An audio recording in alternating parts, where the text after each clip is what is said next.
3억 원. 3억 원 하면 뭐가 떠오르세요? 아파트 한 채 값? 아니면 골프 가방 하나를 꽉 채울 수 있는 지폐의 금액? 여기 3억 원에 또 다른 행방이 있습니다.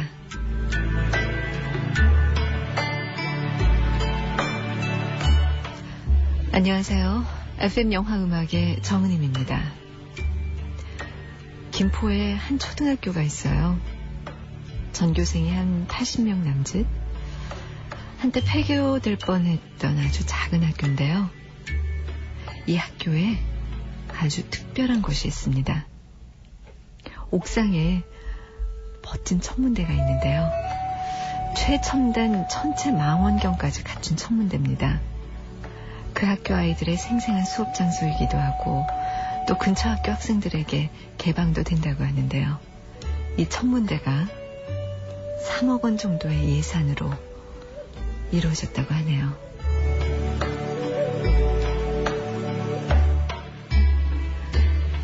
(3억 원) 우리 아이들이 별을 볼 수 있는 천문대 하나를 꾸밀 수 있는 돈이었네요.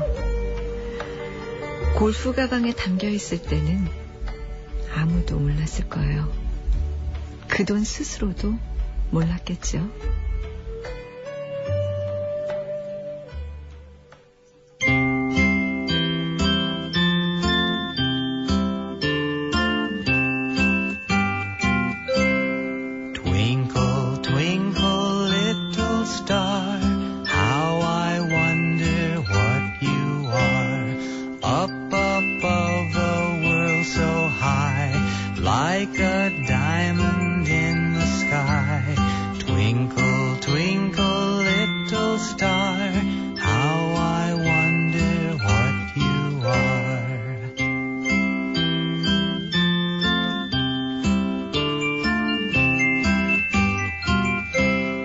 When the blazing sun is gone, when he nothing shines upon, then you show your little light.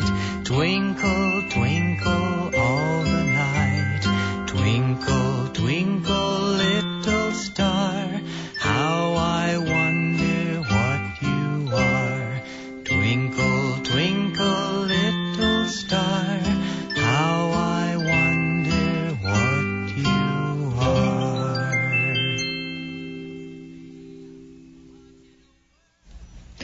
오늘 FM 영화음악 첫 곡, 영화 IQ, 아인슈타인에 대한 영화였죠. 맥라이언이 함께 나왔었는데요.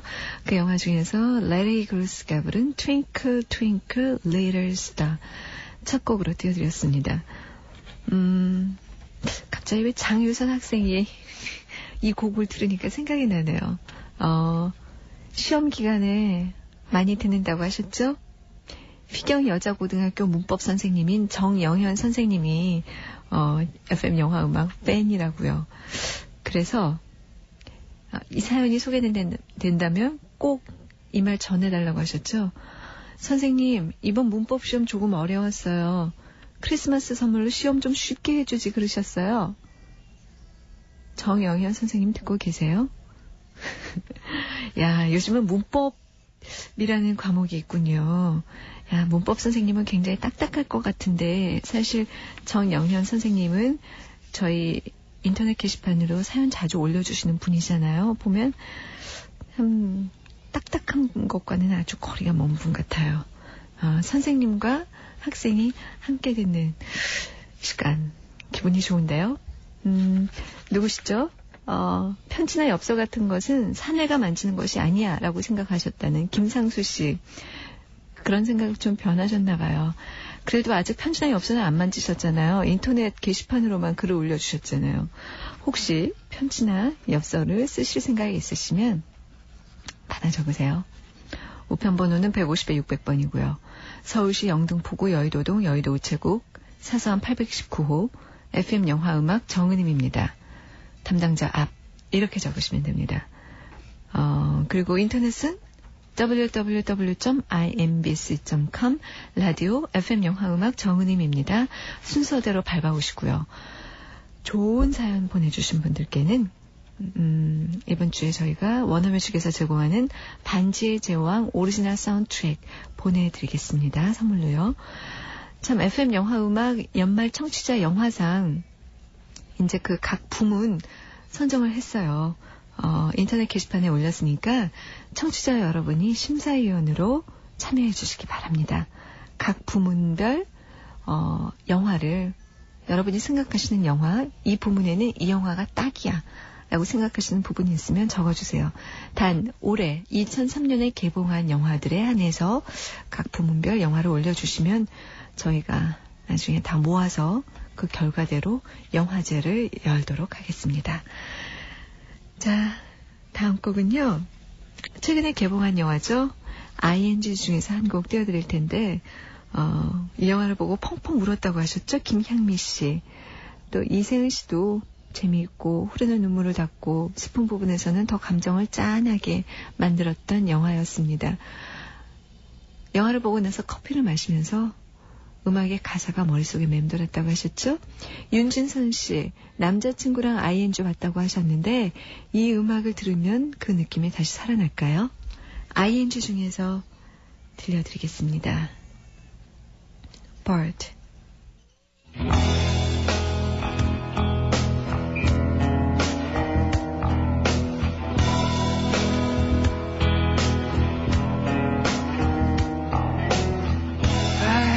Face with a veil so that no one can see it. I live in a glass cage. You can only stare but cannot touch me. I'm a bird without feathers.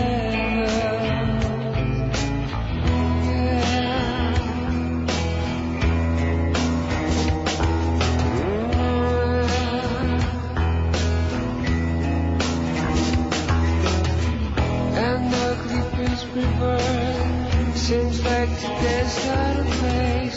Never can put my feet on the ground. I feel strength, my muscles out for everyone to see. My cards run deep for everyone to stand.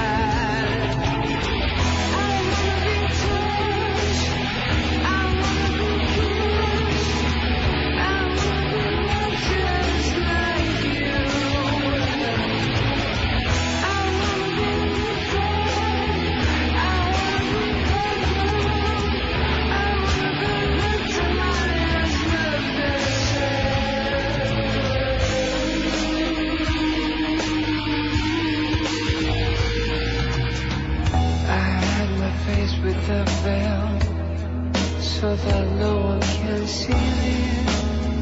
I live in a glass cage. You can always tell but cannot touch me. I'm a bird without feathers.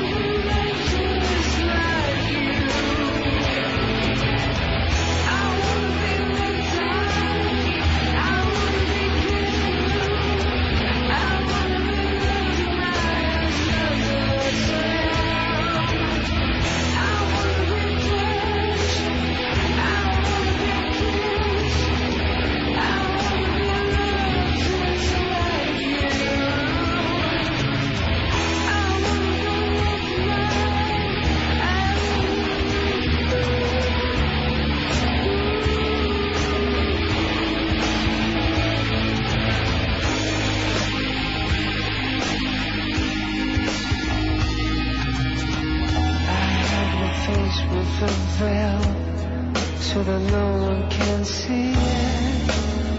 I live in a glass cage. You can always tell but cannot touch me. I'm a bird without feathers.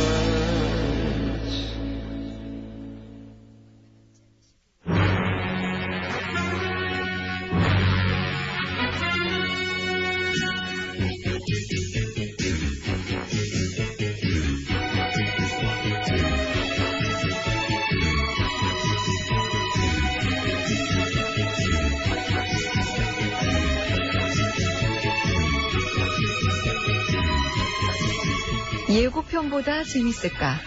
새로 나온 영화들을 그만의 독특한 시각으로 풀어주시는 필름 2.0의 편집장 이지훈 기자 모셨습니다. 안녕하세요. 네, 안녕하세요.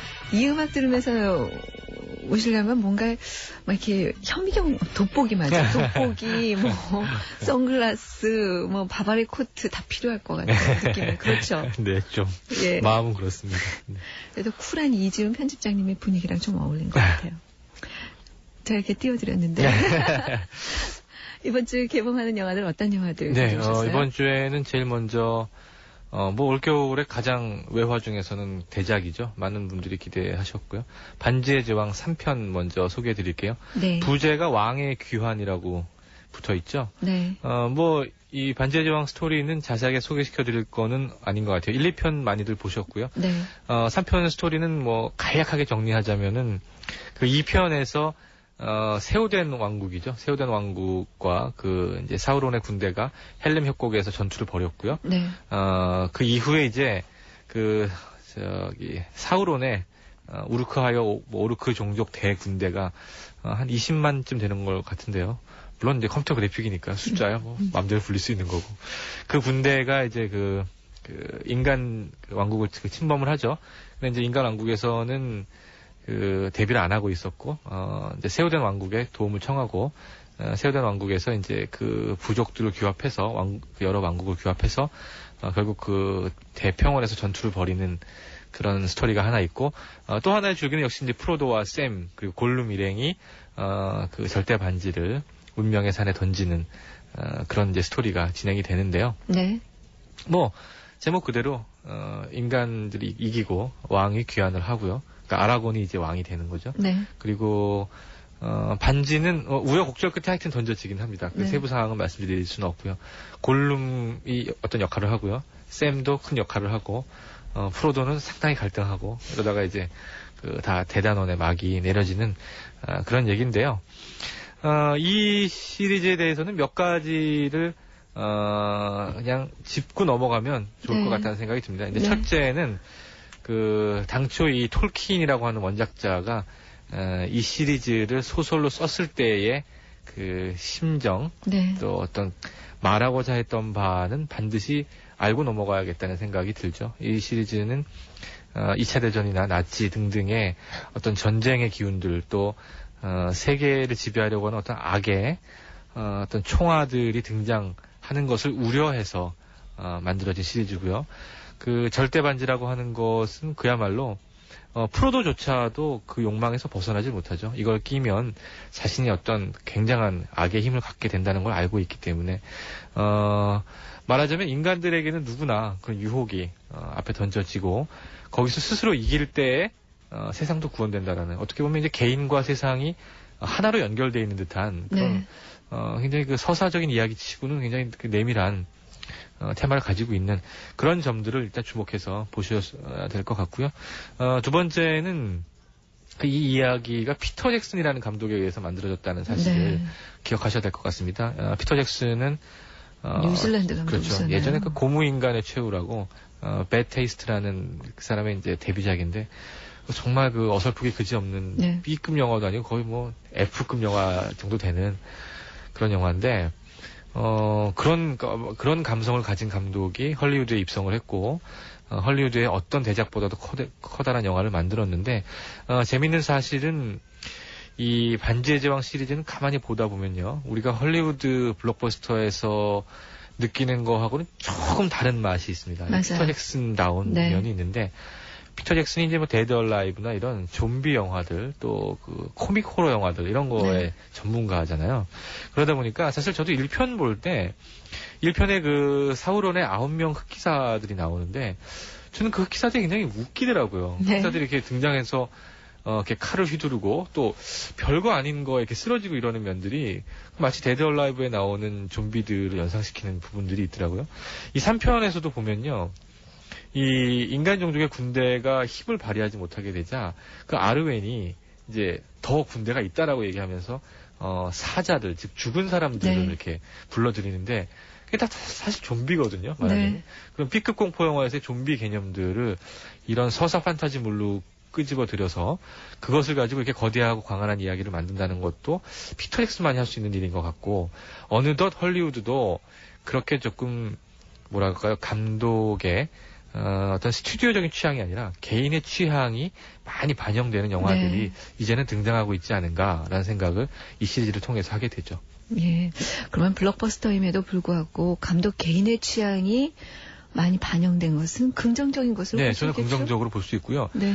그런 면들이 사실 최근에 한국 영화에서도 그렇거든요. 네. 예를 들어서 가장 대표적인 것이 올드보이입니다. 올드보이라고 하는 영화는 크게 두 가지 면으로요. 박찬욱 감독이 만든 그 이야기 스타일은 절대 이게 주류 감성의 그렇죠. 이야기가 아니거든요. 또 그 류성희 미술 감독이 작업한 그 미술적인 공간들이나 이 색채 감각이 이게 완전히 B급 감성이에요. 네. 이게 절대로 주류 관객들한테 통할 수가 없는 거였는데 이게 지금 된단 말이죠. 네. 300만 고지 넘어쓰고 있고 뭐 이런 걸 보면 한국에서도 드디어 그 어떤 올 한 해의 어떤 경향이 그 이전까지의 무슨 조폭 코미디니 이런 어떤 조금 비상적이고 가벼운 트렌디의 기획 마인드가 아니라 감독의 어떤 취향과 재능이 대중성과 연결되는 그런 한 해가 아니었나 싶거든요. 네. 그런 식으로 정말 능력 있는 감독들의 취향이 받아들여진다는 것은 좋은 현상이라고 할 수 있겠죠. 네.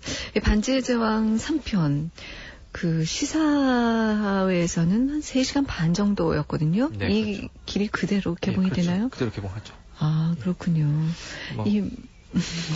이 영화의 밀도에 대해서는 어떻게 생각하세요? 예, 밀도는 뭐 글쎄요, 그러니까 뭐랄까요? 사실 이 반지의 제왕 시리즈는요 소설을 읽어보시는 게 네. 좋을 것 같아요. 이 예. 워낙 대단한 소설이고요. 이 소설을 가지고 그 해석을 내리는 그 어떤 외전이나 또 해석전 같은 것들도 뭐 엄청나게 떠돌고 있지 않습니까? 최근에 1편 우리나라에서도 그런 책이 한 권이 발간이 그렇죠. 됐고요. 1편 나왔을 때 예를 들어서 중간계냐 뭐 중간 대륙이냐 이런 네. 명칭 하나 쓰는 거 가지고도 엄청나게 그 네티즌 사이에서 논란이 있었고 이 영화 자막 그 입히신 분은 굉장히 또 비판도 많이 네. 들으시고 그랬던 면이 많죠. 사실 그런 면에 따지면은 영화적인 밀도는 소설 밀도보다는 떨어지죠. 떨어지나 역시 영화라고 하는 것이 그 어떤 상상 속의 그 문자 텍스트를 광활한 스펙타클로 보여줄 수 있다는 장점이 있기 때문에 뭐 그만만 해도 뭔가 대단한 것이 아닌가라는 생각을 합니다. 네. 뭐 21세기 넘어가면서 잊혀지지 않는 시리즈 중에는 분명하죠. 네. 그 잊혀지지 않는 시리즈라고 말하는 그 부분에는 원작이 차지하는 부분이 큰가요? 아니면 영화 자체의 스펙타클인가요? 혹은 감독이 집어넣는 또 다른 어떤 메시지가 있다고 생각하세요? 감독이 집어넣는 또 다른 메시지는 사실 없다고 보고요. 네. 예, 원작, 이제 재밌는 것은 원작과 그 영화적인 비중이 그럭저럭 균형이 잡힌 것 같아요. 예를 들어서 꼭 비교할 건 아니지만 해리포터 시리즈 같은 경우는 네. 다소 이제 그 원작에 비해서는 영화화되는 과정에서 좀 미흡한 부분들이 많이 있었는데 피터 잭슨은 그런 것들을 자기 메시지는 없더라도 자기의 어떤 감각이나 영상적인 힘으로 많이 따라간 것이 아닌가라는 생각을 합니다. 네. 자, 워낙 원작이 가진 힘이 컸기에 영화에 대해서 뒷이야기가 많긴 하지만 그럼에도 불구하고 그 절묘한 그래도 균형을 이뤘다고 네. 생각하고 조화가 아주 근사한 영화가 아닌가 싶습니다. 자, 반지의 제왕 3편 왕의 기환이 이번 주에 개봉하는데요. 이영인 씨, 12월에는 무엇보다 반지의 제왕이 개봉하니까 기쁘다고 하셨죠? 이용은 씨도 무척이나 기대된다고 하셨는데 이 두 분이 신청하신 영화 속의 한 곡을 띄워드리도록 하겠습니다. 애니 레녹스가 부르는 곡입니다. Into the West.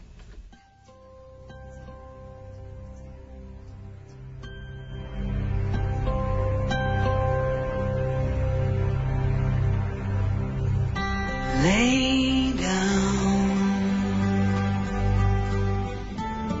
your sweet and weary head. Night is falling. You've come to journey's end. Sleep now. Dream of the ones who came before. They are calling from across a distant shore. Why do you weep?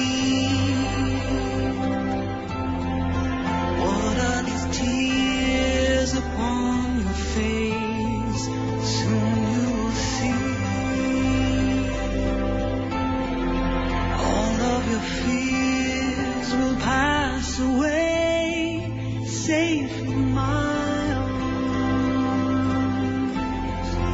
You're only sleeping. What can you see? On the horizon, why do the white gulls call?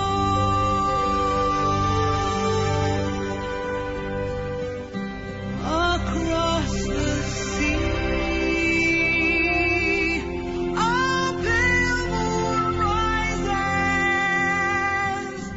The ships have come to carry you home.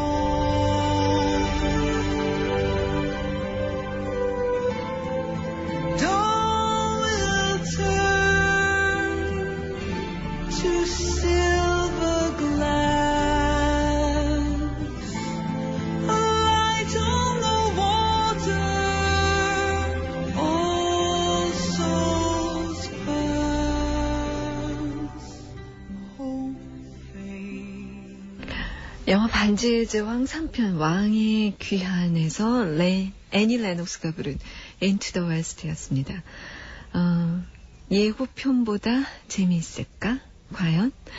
새로 나온 영화들, 개봉작들을 미리 보는 순서인데요. 필름 2.0의 편집장 이지훈 기자와 함께 영화를 추천받고 있습니다. 반지의 제왕, 그럭저럭 네. 볼만한 영화고 많은 팬들이 기다리고 있는 영화라는 말씀을 하셨고요. 또 어떤 영화가 볼만할까요? 예, 이 영화는 그 의외의 수작입니다. 아타나주아라는 영화예요. 네, 캐나다 영화고요. 네, 에스키모인들의 삶을 그리고 있는 작품인데요. 예, 이 아타나주아 하니까 이제 무슨 아나콘다 이런 거대한 뱀이 생각이 나긴 하지만 에스키모인 주인공의 이름입니다. 그렇죠. 네, 이 영화는 스토리는 굉장히 간단해요. 에스키모 부족에서 그 어떤 권력을 놓고 또 어떤 사랑을 놓고 다투는 젊은 어떤 용사들의 이야기인데 사실 그렇게 젊지는 않습니다. 이렇게 네. 보면 이미지는 다 보수염 달리고 그 아타나주아는 아막주아라고 하는 그 형과 그 형제인 사이고요. 네, 이 집안과 또 다른 집안의 어떤 악의 힘을 빌어서 이 권력을 잡은 또 다른 이제 용사가 있고요. 네, 이들 사이에 어떤 여인들이 얽혀 있고 서로 간의 어떤 질투와 또 힘에 대한 욕망 이런 것들이 얽혀 나가는 그런 이야기인데요. 크게 두 가지 정도 말씀드릴 수 있을 것 같아요. 이 영화는 그런 식의 어떤 스토리 라인보다는 에스키모인들의 실상 그 삶의 네, 그 모습이 너무나 다큐멘터리적인 터치로 네. 그려져 있습니다. 그거는 정말 어떻게 설명할 수가 없을 만큼 저는 굉장히 황홀을 했어요. 그 광경들을 보는 예. 것이 그 거대한 설원을 뛰어다니는 에스키모인들의 모습이나 혹은 저는 그런 것도 재밌더라고요. 그 에스키모인들의 이글루를 어떻게 짓나 저는 굉장히 네. 애들이 궁금했는데 네. 그 이제 물론 예상대로 짓더라고요. 예. 겉에서부터 해가지고 꼭대기에서 이제 맨 마지막 그 얼음을 올리고 뭐 이런 아주 자잘한 디테일들한 것들이 그 어떤 우리가 이게 분명히 허구의 이야기임에도 불구하고 이런 이야기들을 어떤 그 생활상에 밀착을 시키는데 사실은 그런 것들이 어떤 다큐멘터리 같다. 혹은 리얼리티를 굉장히 재현했다. 이런 면에서만 의미가 있는 것이 아니고요. 네, 사실 그런 식의 사실 그대로를 보여준다라고 하는 것이 사실은 굉장한 어떤 인간을 들여다보는 힘이 있다라는 생각을 하게 합니다. 이런 것들이 이제 예전에 어떤 그 신화적인 이야기들이나 또 예를 들어서 그 사람을 떠올릴 수 있죠. 그 파졸리니 감독 같은 네. 경우에 그 굉장히 그 어떤 신랄하고 또 해부학적인 시선으로 그 어떤 인류의 모습들을 담아내고요. 그것이 인류학적인 보고서까지 될 수 있을 만큼의 이야기들을 보여주는데 그런 이야기들 자체가 그렇게 살아가는 사람들 내부에서의 어떤 들끓는 욕망의 충돌들, 또 선과 악의 부딪힘, 또 어떤 대의 명분과 또 아주 치졸한 마음들의 싸움, 이런 것들이 결국은 그런 일상사 속에 다 들어가 있잖아요. 네. 그러니까 사실은 어떤 허구의 극을 꾸미지 않더라도 그 생활상 그대로를 보여주는 것이 우리가 에스키모인들의 삶의 방식, 에스키모인들의 어떤 살아가는 마음의 또 어떤 여정들 이런 것들을 있는 그대로 받아들이게 하는 엄청난 힘이 있다고 생각해요. 이 영화는 바로 그런 점에서 뛰어난 가치가 있다라는 생각을 하게 하고요. 또 하나는 그럼에도 불구하고 이 영화가 이제 극화되어 있기 때문에 그 질투나 사랑, 권력의 이야기들이 있습니다. 이런 것들 사실 고전적인 것들이죠. 네. 우리가 셰익스피어 극에서도 많이 보았던 것이고 인류 역사상 수많은 멜로드라마들이 차용해왔던 부분이기 때문에 이 영화에서조차 이런 게 나오는 걸 보면은 그냥 재밌어요. 이게 사람 사는 게 네. 어디나 결국은 여기서 똑같구나. 벗어나지 못하는구나라는 네. 생각을 이게 의도적으로 이렇게 한 게 아닐 텐데도 또 에스키모인들은 풍습 자체가 재밌다고 하잖아요. 그 어떤 여러 가지 면에서 결혼 제도나 뭐 어떤 여러 가지 네. 그런 면을 또 주목해서 보시는 것도 재미있을 것 같습니다. 네.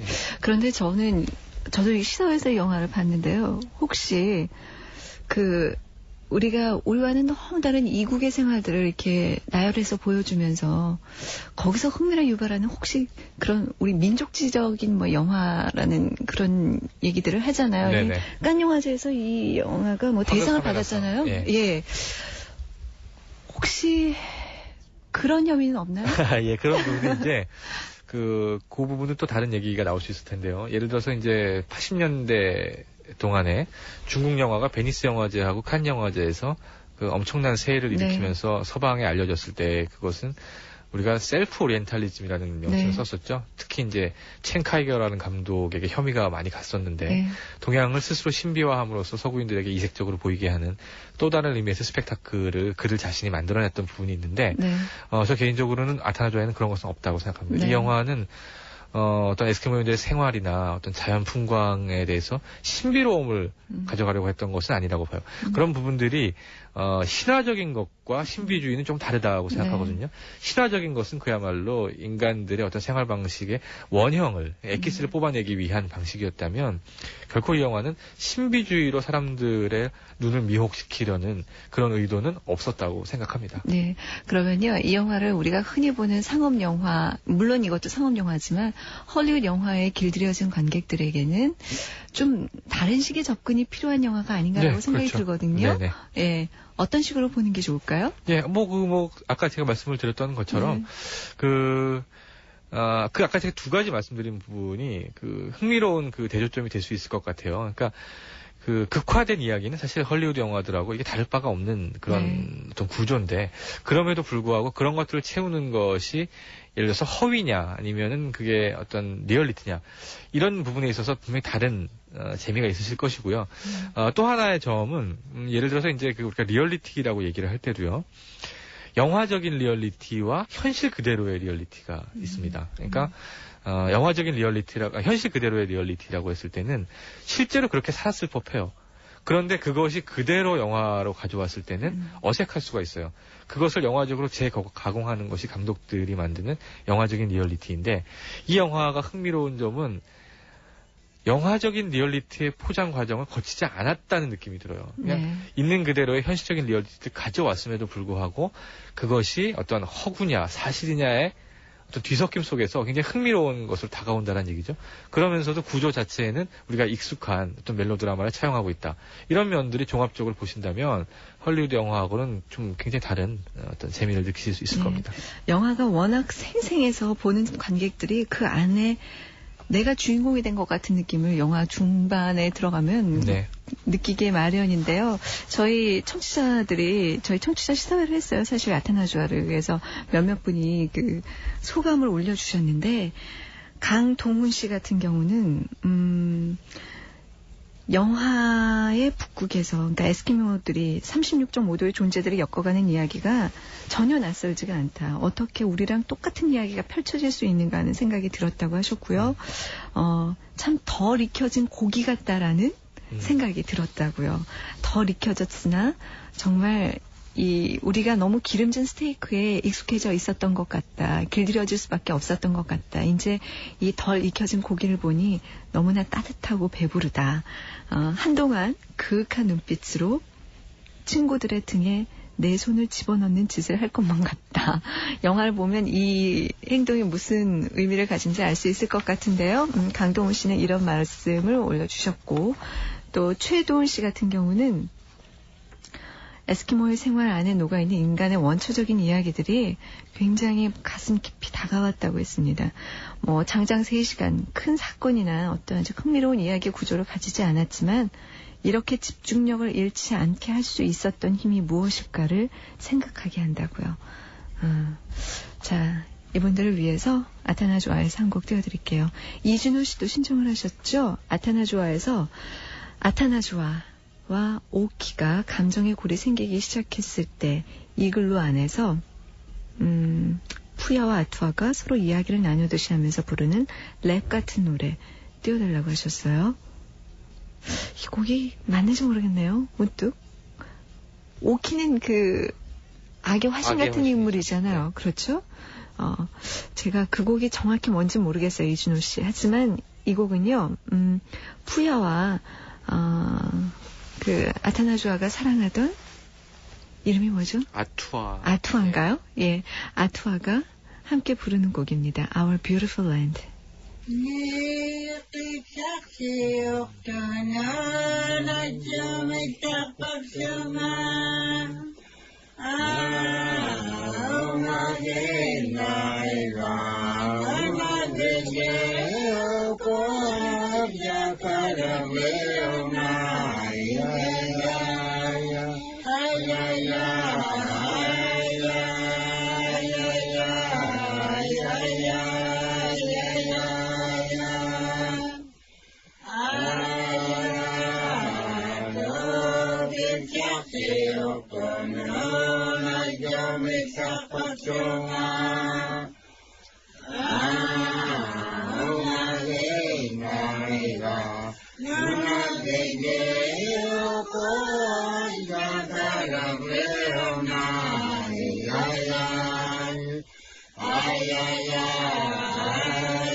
네, 언젠가 제가 이 시간에 아타나주아의 한 곡을 들려드리면서 우리의 소리를 찾아서 같은 곡이라고 했는데 지금도 나오는 동안 지금 임재훈 PD와 이지은 편집장이 다 함께 노래 같은 노래는 없고 무슨 새김질 같다 이런 말씀들을 하셨어요.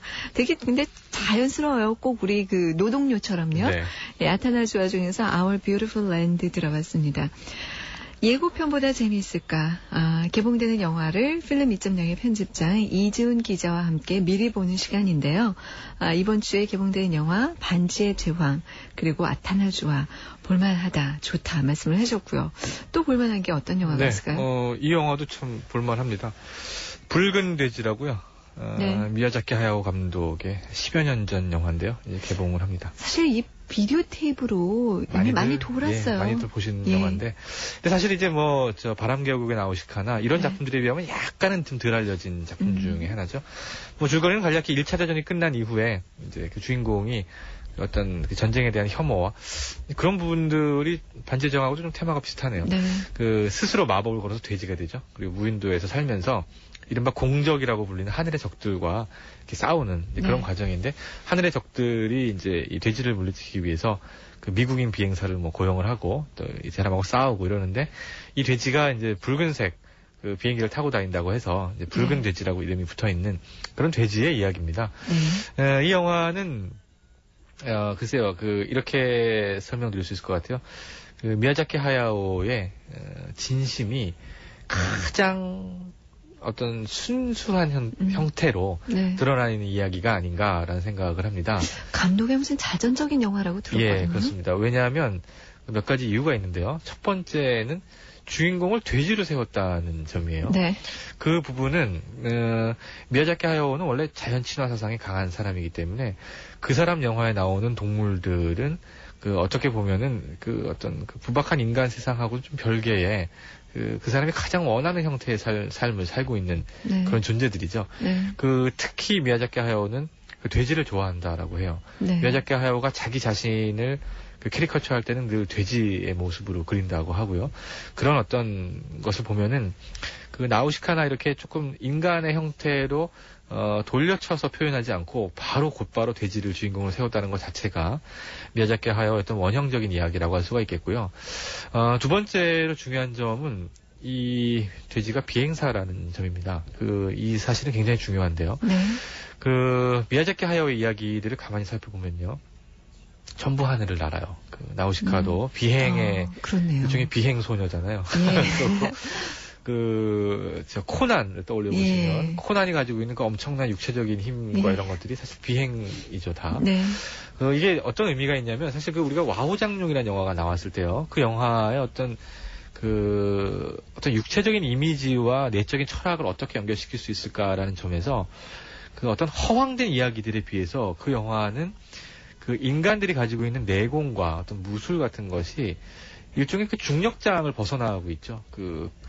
벽을 기어다닌다거나 하늘을 날아다니고 이런 것들이 이한 감독이 의도적으로 그렇게 표현을 했어요. 그게 과거 무술 영화처럼 어떤 개연성을 가지고 있는 것이 아니라 정말 저거 와이어 들고 나는구나라는 게 느껴질 정도로 아주 의도적으로 그렇게 표현을 했는데 미야자키 하야오 역시 마찬가지거든요. 이 사람은 대지에 발붙이고 사는 거를 싫어하는 그런 세상으로부터 좀 벗어나서 어떤 몽환적인 그런 곳에서 자신의 이상향을 찾고 싶어하는 마음이 큰 그런 애니메이션 감독입니다. 어떤 면에서 그 사람이 자연 친화 사상이나 이런 것들은 우리 눈에 보이는 것일 수 있고요. 그 이면에는 그런 모든 것들로부터 떠나서 도저히 이 세계에서는 이루어지지 않을 것 같은 이야기들 속에서 자기 자신의 어떤 안식과 또 평화를 찾고자 하는 욕망이 훨씬 더 큰 사람이라고 할 수 있겠는데 그 것들이 바로 이 사람 영화에 나오는 주인공들의 어떤 비행과 또 공중을 날아다님을 통해서 그것이 이제 발현이 되는 것이거든요. 그런 것들이 가장 먼저 등장하고 가장 원초적인 형태에서 나타난 영화가 바로 붉은 돼지라고 할 수 있습니다. 그런 면에서는 미야자키 하야오 영화 중에서 반드시 찾아보셔야 할 그런 작품이죠. 네. 영화 속에 음악도 참 좋죠. 예, 그렇죠. 미야자키 하야오 영화는 음악 굉장히 좋은 음악들이 많이 있고요. 또 하나 이제 그런 이야기들도 할 수 있을 것 같아요. 이 영화는 2004년이 되면요. 일본 문화 전면 개방이 시행이 되거든요. 그런 면에서 조금 주목해 봐야 할 필요가 있거든요. 4차 개방안이 발표가 됐고요. 4차 개방안은 그동안 묶여있던 애니메이션 영화에 대한 일종의 전격적인 개방안이라고 할 수 있겠는데 이것이야말로 본격적인 개방이고 우리 영화 혹은 애니메이션 영화 시장에 큰 타격일 수 있을 것 같아요. 예, 그렇죠. 정부 관련 부처에서는 이것을 어떻게 발표를 했냐면 완전 개방이 아니고 전문가들과의 의견 조율을 통해서 점진 개방을 하겠다고 발표를 했습니다. 그러나 사실상 그 발표가 된 이래로 지금까지 몇 달 동안 애니메이션 업계 쪽에서는 절대로 전문가들의 의견을 수용하지 않은 형태로 정부가 일방적으로 정책을 현재 만들어 나가고 있다라고 주장을 하고 있고 정부 측에서는 몇 명의 전문가들과 이미 협의를 끝냈다라고 하는 서로 다른 의견들을 제시하고 있습니다. 이 문제는 작은 스크린 쿼터라고 볼 수 있습니다.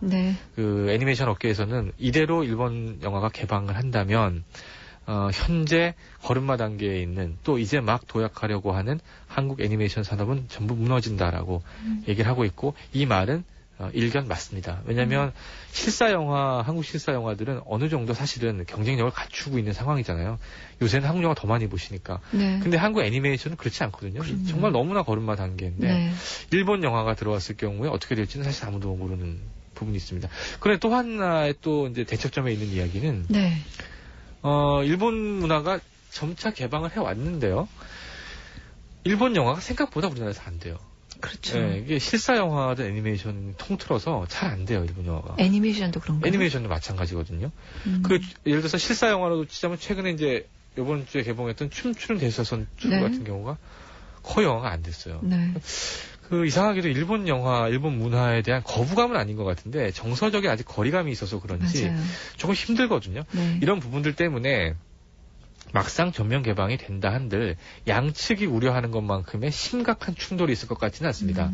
다만 이례적으로 생과 치료의 행방불명이 엄청나게 잘 된 경험을 한 번 있습니다. 네. 이것 때문에 과거 아주 명작 재패니메이션이 들어왔을 경우에는 어떻게 될까가 의구심을 사기는 하지만 아무래도 대책은 필요할 것 같고요. 그 대책이 그러나 정부의 보호 하에 어떤 우물안 개구리식으로 한국 애니메이션을 보호한다라기보다는 몇 년 이내에 어떤 기획을 좀 가지고 점차적으로 한동안 보호하고 육성하고 지원하다 어느 시점에 가서는 풀어준다. 어느 시점에 가서는 시장경제 원리로 부딪히게끔 만든다라고 하는 조금 머리를 많이 쓴 그런 네. 어떤 계획이 필요하지 않나라는 생각을 합니다.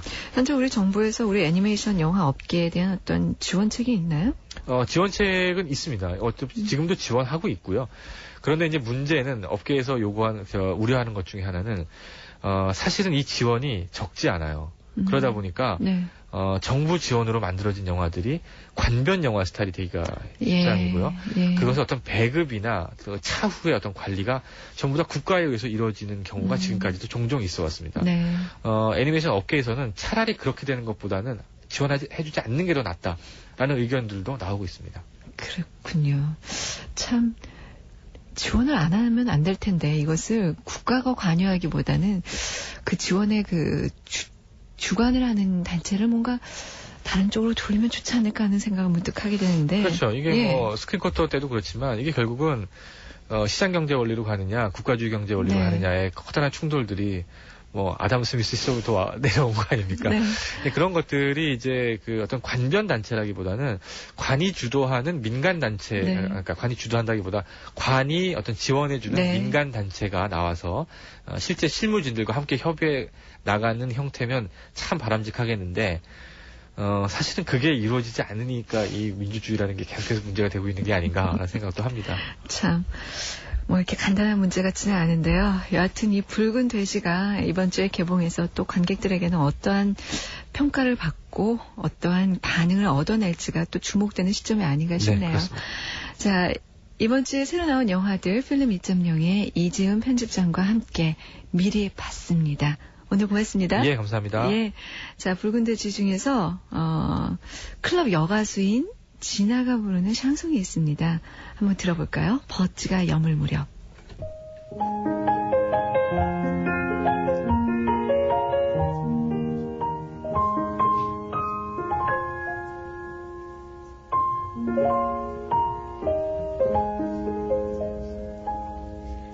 Quand nous chanterons le temps des cerises, et rire au signaux, et merle moqueur seront tous en fête. Les belles auront la folie en tête, et les amoureux du soleil au cœur. Quand nous chanterons le temps des cerises, chifflera bien mieux le merle moqueur.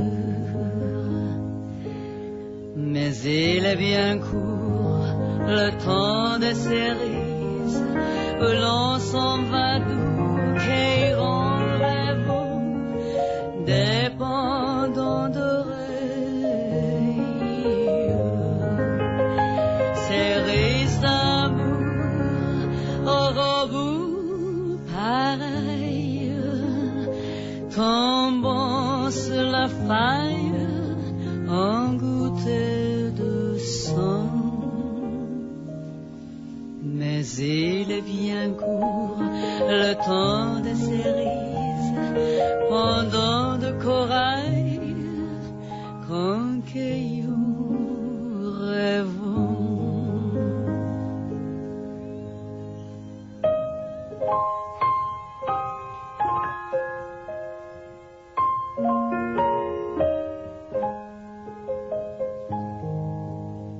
J'aimerais toujours le temps des cerises, c'est de ce temps-là que je garde au cœur une pleure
음악이 있는 영화 산책 FM 영화 음악.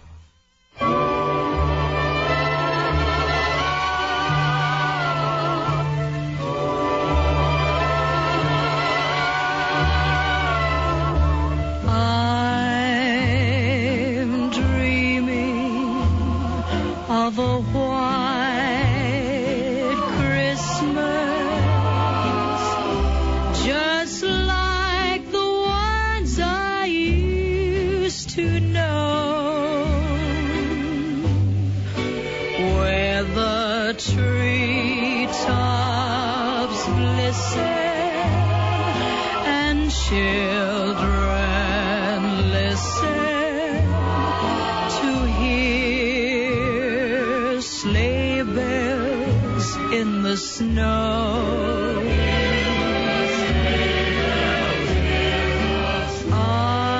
I'm dreaming of a white Christmas, with every Christmas card I write. May your days be merry and bright, and may all your Christmases be white. I'm dreaming of a white Christmas, one just like the ones I used to know, where the treetops glisten and children listen to hear sleigh bells in the snow. Hear those sleigh bells in the snow. I'm dreaming of a white Christmas, with every Christmas card I write. May your days be merry and bright, and may all your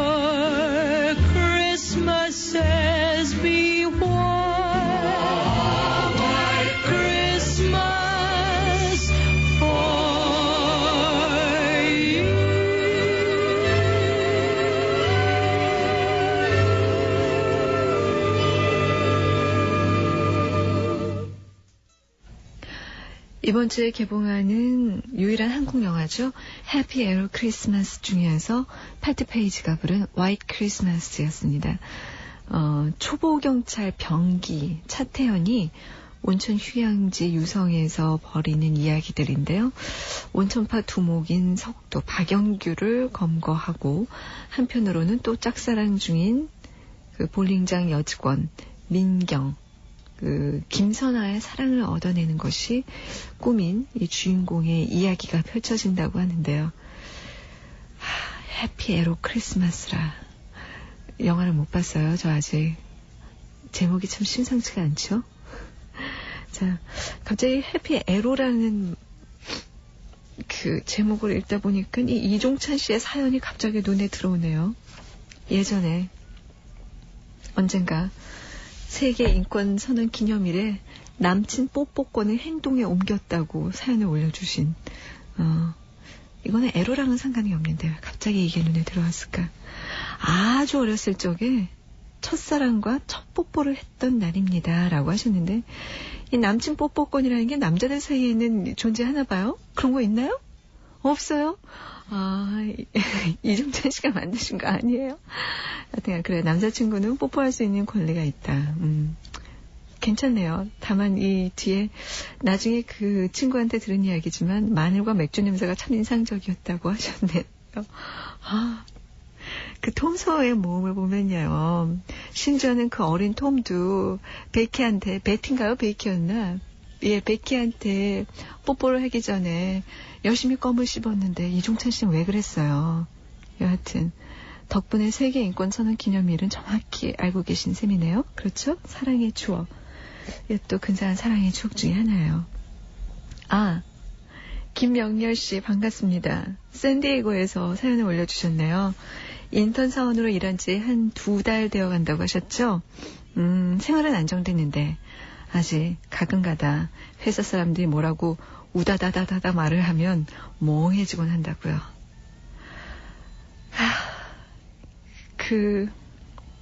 다른 나라 말을 하면서 살면요. 머리가 멍해지는 게 한두 번이 아니죠.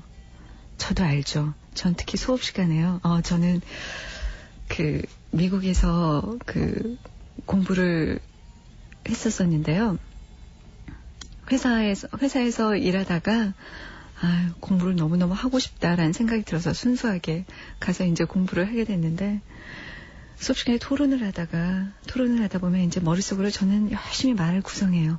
나도 이런 말을 꼭 해야지 하고 말을 딱 하려는 순간 벌써 이야기 주제는 다 지나가고 저는 결국은 수업 내내 말 한마디 못하고 선생님과 친구들에게는 굉장히 과묵한 사람으로 그렇게 평가를 받고 외국에 살면 그렇죠 뭐. 그래요. 사람들이 가끔 열심히 말하는 게 우다다다로 들릴 때가 있어요. 혼자 있으니까 아픈 게 제일 서럽죠?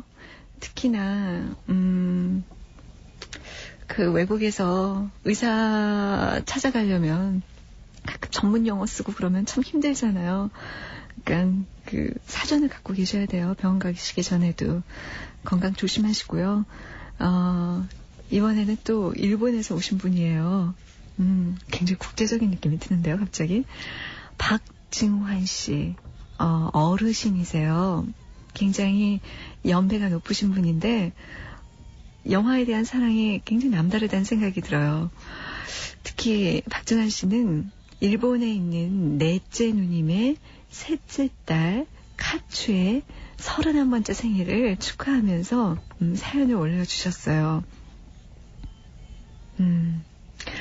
저희가 시간을 제대로 맞췄는지 모르겠네요. 녹음을 해서 연말에 일본에 갈 때 선물로 전하고자 한다고 하셨죠. 3년 전에 자형과 헤어지게 됐는데 세 딸 중에 누님과 성격이 닮은 그 카츠의 마음 씀씀이가 늘 고마웠다고요. 인연이 닿지 않아서 회사 일에 얽매여 있긴 하지만 자신을 내세우지 않고 묵묵히 자리를 지키는 카츠에게 음악을 들려주고 싶다고 하셨어요. 자, 그러면서 신청하신 음악이 있는데 바로 모정이에요. 옛날 영화죠. 고전 영화. 한국 동란을 배경으로, 한국 전쟁을 배경으로 비극으로 끝난 중년 기자와 여간호사의 짧고도 아름다운 사랑을 그린 영화 모정의 배경음악을 신청한다고 하셨어요. 참 이거 희한하네요. 오늘 개봉하는 신작 영화들을 쭉 음악을 들려드리다가 갑자기 옛날로 돌아가니까 헬리킨 감독의 55년도 미국 영화죠. 윌리엄 홀덴과 제니퍼 존스가 주연을 했었는데 제니퍼 존스가 그 홍콩 여자로 나왔어요. 참 그 제니퍼 존스처럼 그렇게 뭐랄까 좀 와일드하게 생기고 가장 서구적으로 생긴 여자가 홍콩 여자로 분장을 하고 그 차이나 컬러의 옷을 입고 나온 장면이 저는 굉장히 인상적이었는데 사실 그 미국에서 영화 공부하면서는 이 영화가 가장 그 오리엔탈리즘의 그 극단적인 영화로 예를 들어서 배웠던 기억이 나네요. 자, 홍콩을 무대로 한 이 멜로 영화, 그 스윈의 자전소설을 원작으로 한 그런 영화죠. 이 중에서 음악은 아주 유명한 곡입니다. 박중환 선생님, 박중환 어르신 듣고 계시죠? 녹음 준비하셨나요? 모정 중에서 Four Aces가 부르는 Love is a many splendored thing 오늘 마지막 곡으로 들려드리겠습니다. 안녕히 계세요.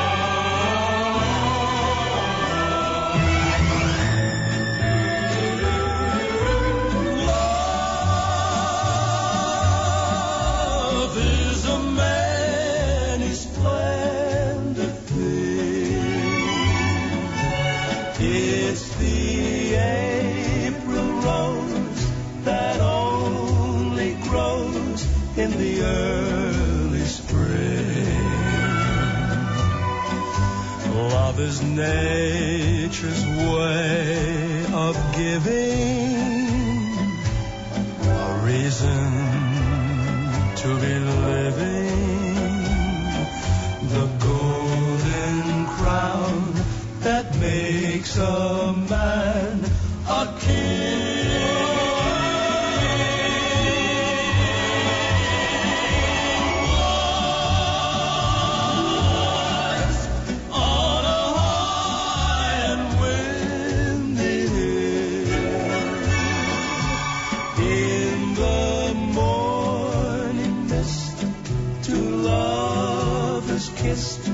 And the world stood still. Then your fingers touched my silent heart and taught it